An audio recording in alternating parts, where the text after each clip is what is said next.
beaucoup de sacrifices. Je me suis vraiment donné à fond, que ce soit avec mes coachs, avec ma famille. J'ai dû laisser mes enfants pour m'entraîner. Je me suis arrangé avec mon travail, même si j'ai quand même dû travailler. Je me suis vraiment donné à fond pour l'entraînement. Et voilà, je suis prêt, je suis très très heureux d'être là. Et j'ai hâte d'en découdre. J'ai perdu 14 kilos, notamment 7 en 2 jours. Voilà, j'ai fait une grosse sèche, un gros cutting. Là, j'en ai repris un peu, j'ai bien mangé. C'était dur, mais le mental était là, on a tenu et on est prêt.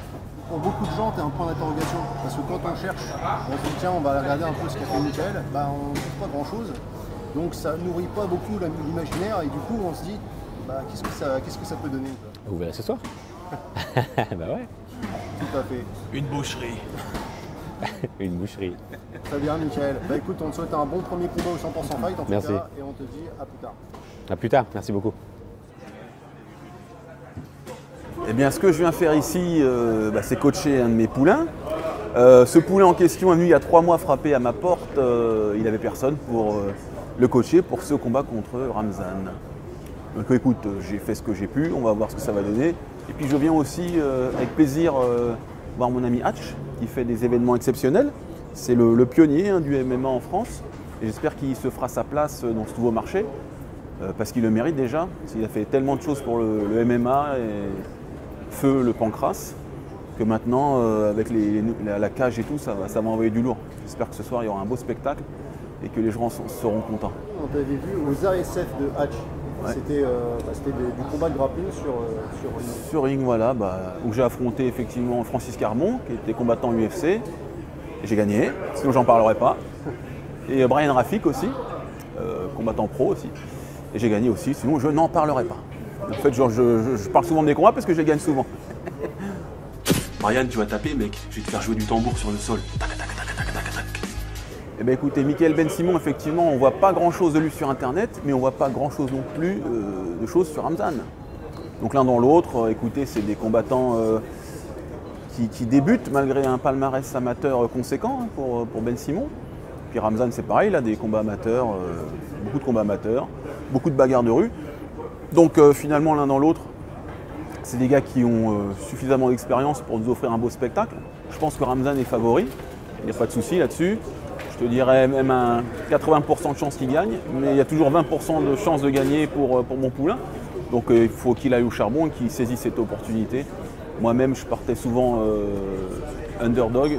Parfois au mental, tu peux t'en sortir et on va voir ce que le mental de mon poulain vaut, parce que ça c'est très important dans un combat. Arriver à supporter la pression, le stress de l'événement, le regard des gens.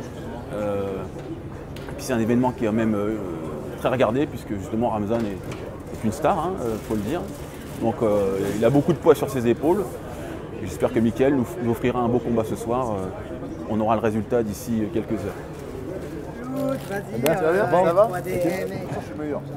Ça fait du bien, toujours combattre. Ça serait bien si ça serait tous les semaines comme ça, tu vois, chaque semaine. Là, ça va, comme je suis prêt, je me sens bien, je me sens confiant. Hier soir, il y a eu la pesée. Comment ça s'est passé pour toi, la pesée? Ça s'est très très bien passé, on était face à face, il n'y a pas eu de phrases bizarres, il n'y a pas eu de provocation.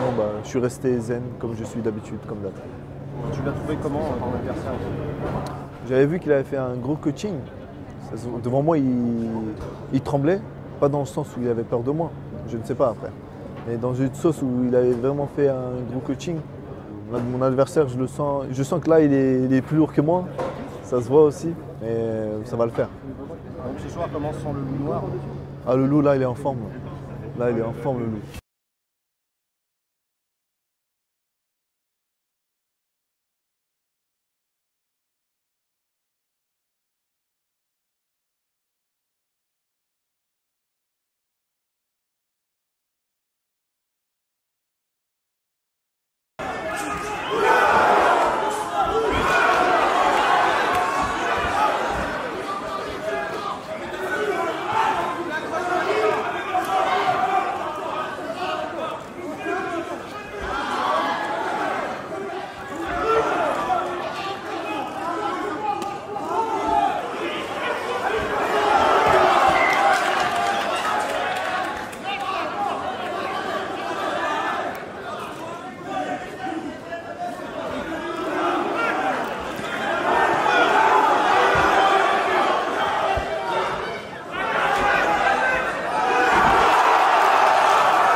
pas réfléchi, moi je voulais boxer. Il m'a envoyé 2 coups de pied que j'ai vu largement venir, puis après il est parti au sol. Je suis un peu frustré de ne pas avoir pu m'exprimer en stand-up, quoi, mais bon, il a été bon, il m'a envoyé au sol. J'ai tenu la foudre au sol, premier round. Voilà, je me suis positionné, il m'a envoyé quelques coups de genoux dans les côtes. Ah, ça chatouille, mais ça fait pas mal, quoi. Franchement, il m'a pas fait mal, c'est ce que j'arrête pas de dire. Mais bon, l'arbitre m'a arrêté, voilà. Mais voilà, j'ai tout donné au sol. Grâce à Greg, j'ai quand même pu travailler mes positions. Donc ça m'a servi à tenir au moins le premier round. Deuxième round, pareil, j'ai essayé de boxer. Cette fois, je crois que j'ai dû faire la bêtise de vouloir moi l'amener au sol. Ça s'est un peu retourné contre moi et du coup, je me suis fait arrêter, il m'a mis sur le dos et j'ai pas réussi à bouger. Donc l'arbitre m'a arrêté. Mais encore une fois, c'était dans les gants. Enfin, j'ai aucun stigmate, aucune douleur. Enfin, c'est frustrant. Se faire arrêter alors qu'on l'a même pas mal, c'est frustrant. Mais je lui dis bravo, il a fait un super combat.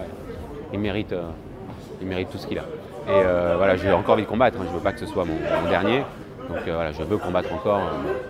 Je suis ouvert à toute proposition. Moi, je combats encore une fois pour gagner des titres. Donc que ce soit 100% fight ou ailleurs, je continuerai à combattre. J'aime la baston et je veux continuer à me bastonner. Merci beaucoup. Dans la cage du 100% fight. Avec grand plaisir, encore bravo à Ramzan. Et désolé, je tiens à m'excuser auprès de ma femme, mes enfants, ma famille, mes collègues. Voilà. Mais bon, il a bien joué, il a bien travaillé. Voilà. Ils savent très bien que le sport, on gagne, on perd. On gagne pas toujours, mais voilà, c'est frustrant de perdre, c'est toujours frustrant de perdre. Et là, je suis un peu frustré, mais je reconnais ma défaite.